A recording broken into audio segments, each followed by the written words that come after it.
আবারও চলে আসলাম নতুন একটি ভিডিও নিয়ে। আজ দেখাবো হারিয়ে যাওয়া হোগলা পাতা গাছ, ইংরেজিতে সি গ্রাস, যার অর্থ হচ্ছে সামুদ্রিক ঘাস নামে অনেকেই চিনে থাকেন।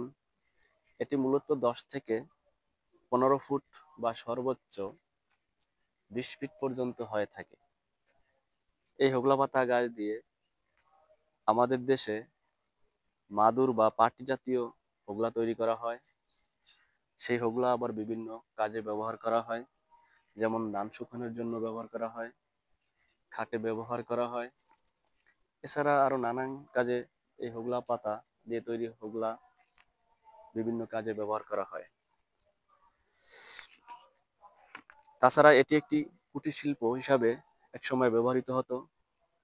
বিভিন্ন ধরনের বাসার আসবাবপত্র তৈরি করা হতো, যেমন ঝুড়ি, শোপিস, খেলনা তৈরি করা হয়ে থাকতো।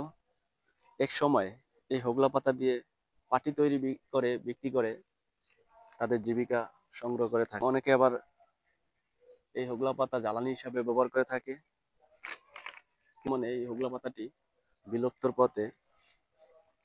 এটির আরেকটি বিশেষত্ব হচ্ছে, আপনাদের সাথে না বললেই নয়, আষাঢ় শ্রাবণ মাসে যখন ফুল আসে তা থেকে এক ধরনের হোগলের গুঁড়ি তৈরি হয়ে থাকে, যা নারকেল এবং গুড় দিয়ে রান্না করে খাওয়া হয় এবং এত পরিমাণ সুস্বাদু হয় তা বলে বোঝানো যাবে না।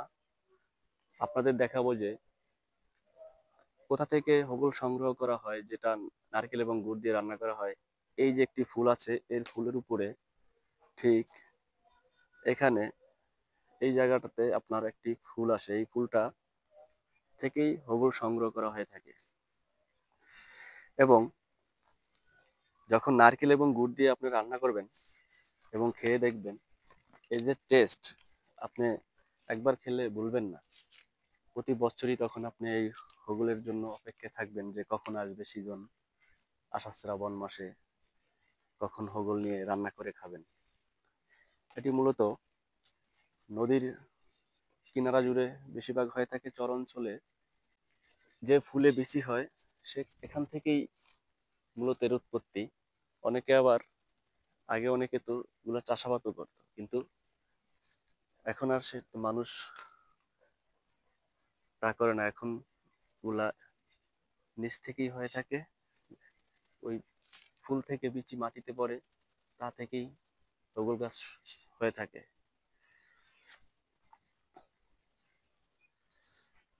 হয়তো আমরা অনেকেই জানি না যে এই হোগল গাছ কি কাজে ব্যবহার করা হয়, কি কি কাজে ব্যবহার করা হয়।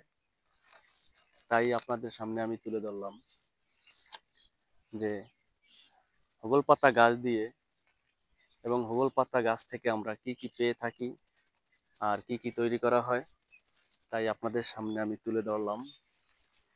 আমার এই ভিডিওটি যদি ভালো লাগে তাহলে সবাইকে দেখার সুযোগ করে দিবেন এবং ভিডিওটি দেখে অন্যজন উপকৃত হবে যে আসলে মূলত হোগল পাতা গাছ দিয়ে নানা ধরনের আসবাবপত্র তৈরি করা যায়।